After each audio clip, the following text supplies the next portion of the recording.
Hi guys, it's Angie with Fun Endeavors Tie-Dye Lab. Today I'm going to make an ice-dyed spider shirt.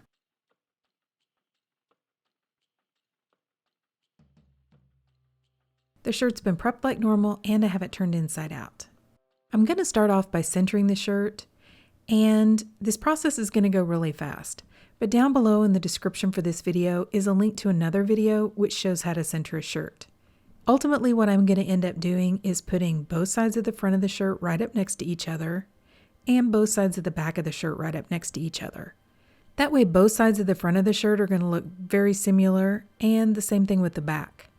If I just folded the shirt in half, I have one side of the front of the shirt up next to one side of the back of the shirt. So one side of the front of the shirt and one side of the back of the shirt would look similar, and the other side of the front of the shirt and the other side of the back of the shirt would look similar.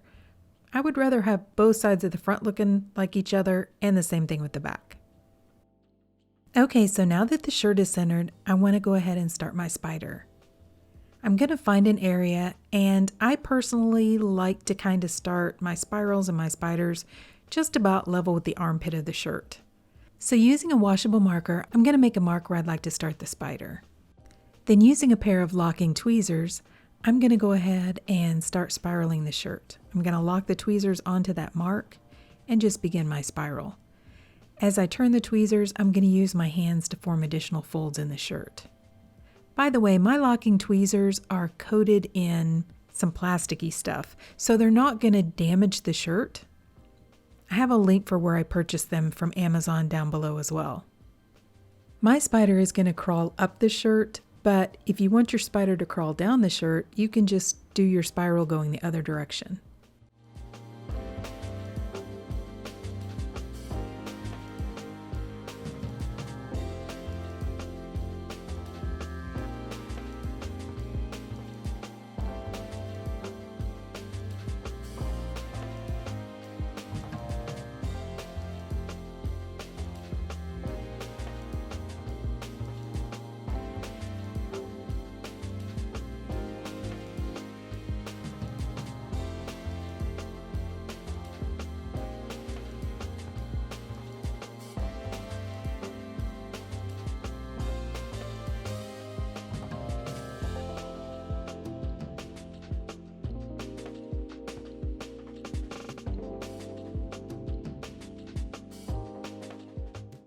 Now that I have my spider formed, I'm going to hold the folds in place with some rubber bands.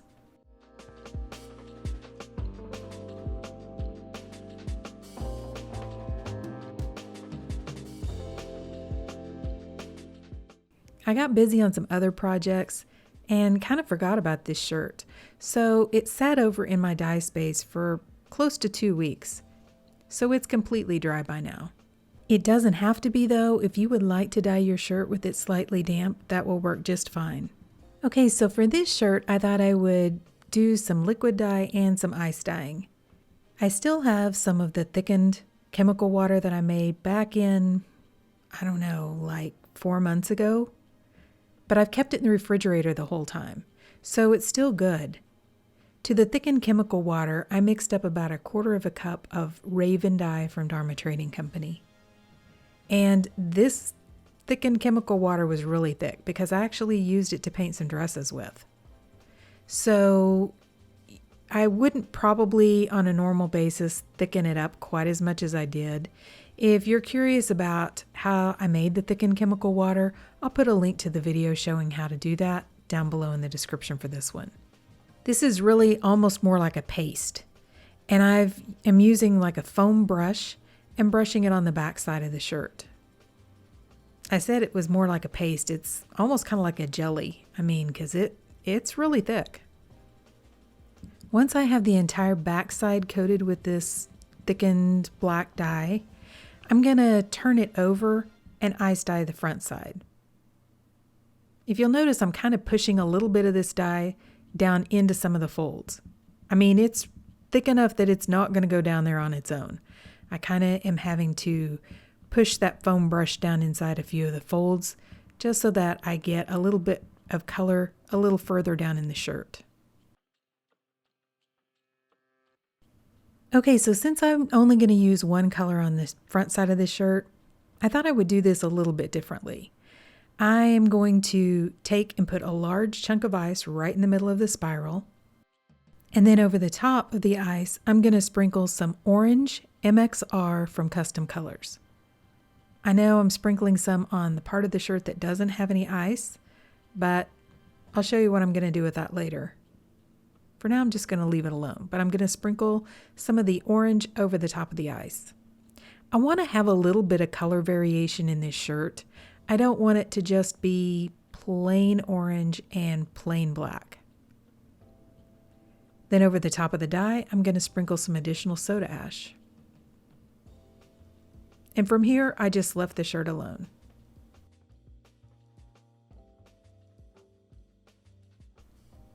So I came back in a little while and the large chunk of ice had mostly melted. So at this point, I pulled out my 2-inch ice cubes and started to put those around on the outside of where the large chunk of ice was. If you'll notice, some of that liquid out of the ice has already kind of run into that area and started to dissolve or blend some of the dye down into the shirt. But I want to make sure all of that dye gets dissolved and the shirt gets saturated. Here again, I want there to be some different intensities of the orange throughout the shirt. I let that ice melt and came back and checked the shirt, and I had one small area of white still on the shirt. So I added just a little bit of dye to that spot and one little chunk of ice and allowed that to melt as well. Then I let the shirt process for at least 24 hours before I started rinsing it. As you can see, that black didn't really move. I mean, it stayed right where I put it. I started rinsing in cold water like normal to rinse out the soda ash. And I put the black side of the shirt down because I wanted to rinse the orange through the shirt instead of rinsing the black through the shirt. I want to make sure I get that soda ash out before I rinse that black anywhere near the orange area. Once I rinsed the shirt really well with cold water, I went ahead and warmed the water up to hot and continued rinsing to try to rinse out any of the excess dye that didn't bond with the fabric. If you'll notice, there's a whole lot of the black dye that's continuing to come out of the shirt. That's because it is really thick, so even the back of it kind of looks a little gelatinous. I rinsed that area in particular in hot water to try to get that out of the shirt.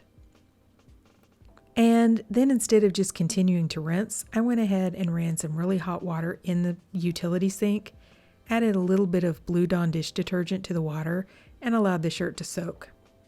This is going to help get that excess dye out of the shirt, and the Blue Dawn is going to help neutralize the pH of the water so that any of that dye that gets soaked out isn't going to rebond with the shirt. When the water cooled off, I continued changing it out and continued that soaking process until the water was almost clear. Then I put the shirt along with some Dharma's Professional Textile Detergent into my washing machine, and I washed it using a hot water cycle. And after the shirt's been washed, dried, and ironed, this is what it looks like. Okay, so what do you guys think? So I like this one. I like the fact that I do have a little bit of difference in the color intensity of the orange, which was what I was going for. I didn't want just solid orange. I do have some white left on this shirt, but I don't think that looks bad. Honestly, when I look at this shirt, I'm torn between whether it looks like a spider or whether it looks like a tiger. I think it could kind of pass for either one. So I brushed the black on the back of the shirt. So the back of the shirt has the spider that's more intense. I probably should have brushed it on the front of the shirt so that the spider was more intense on the front of the shirt, but I still think it looks really cool. But what do you guys think? Drop me some comments down below and let me know. And do you think it looks like a spider, or do you get the tiger vibes like I do? I don't know, I think it could pass for either one.